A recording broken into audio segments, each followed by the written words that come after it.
really need a supportive team that's with you. They've never let me down. I was diagnosed in March 2021, and I came here in May for the 3 weeks. Like, that's the norm for the first time, right?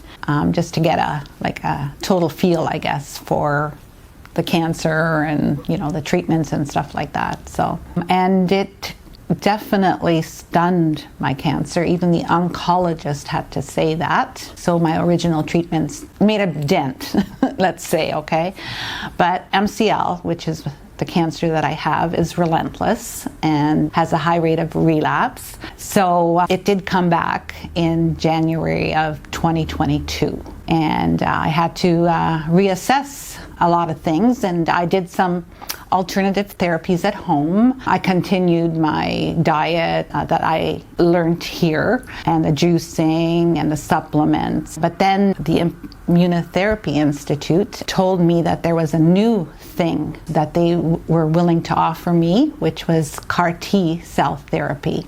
And I jumped at that because in Canada, where I'm from, you have to fail everything before you are even considered for CAR T. And my age probably wouldn't have even qualified me. So I did jump at the chance. So I came here and had my cell therapy. So it's dendritic cells and CAR T. And I did really, really well.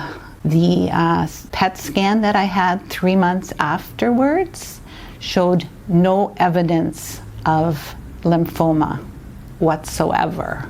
And that was like a miracle for me. I didn't slack because I know the reality of MCL. So I still continued my diet and the juicing and my supplements, but I enjoyed life a lot more because, there was a time where, I never thought I would hit that point. So unfortunately, like I said, because it has a high rate of relapse, I started noticing that, my lymph nodes were starting to swell again. And the CT scan that I did in October of last year verified that. I was not able to get a PET scan. They are very limited in Canada, so I did not know how much cancer was in my lymph nodes. But I thought that I'm not going to wait. I'm going to go back, and that's why I'm here again. It's more of a proactive way of thinking. You don't want the cancer to get a hold.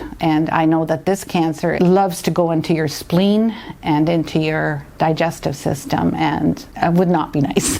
The first time I came with my daughter, the second time I came alone, and this time I came alone because it's perfectly safe and it beautiful. I've had no complaints as far as, being here or the safety here. And I want to reiterate that for people because I know that there's places in Toronto where I wouldn't want to go.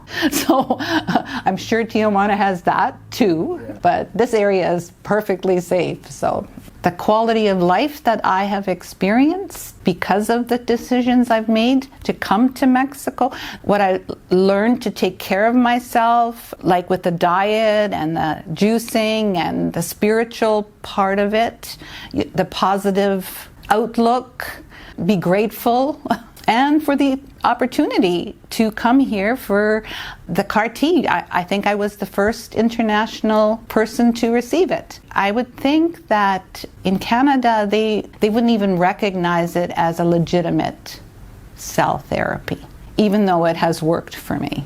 They would say it's not CAR T. When Mexico actually contacted me and told me what they were offering, I guess they had been working with people here for quite some time, and then they were now offering it to other people to come and not have to go through a ton of red tape like I would have to at home. Well, I probably wouldn't get it at all, but a lot of people, if they do trials and stuff and they go through the conventional and fail, they might be able to get CAR T. So, and here you can, it's offered, and it works. And I'm hoping it's going to work a little longer this time. I've felt very supported, which I don't have at home. The support team is a very valuable asset when you're fighting a disease. You really need a supportive team that's with you. They've never let me down. I've been in contact with them, well, it's been 3 years now. And here, the nurses are good. Dr. Alfonso is good. Dr. Martinez is good. Everything is good. And I highly recommend the immunotherapy. And I'm on a bunch of support groups, and every time that they mention Tijuana as a place to go, because there's so many different ones here, I say you should go to the Immunotherapy Institute.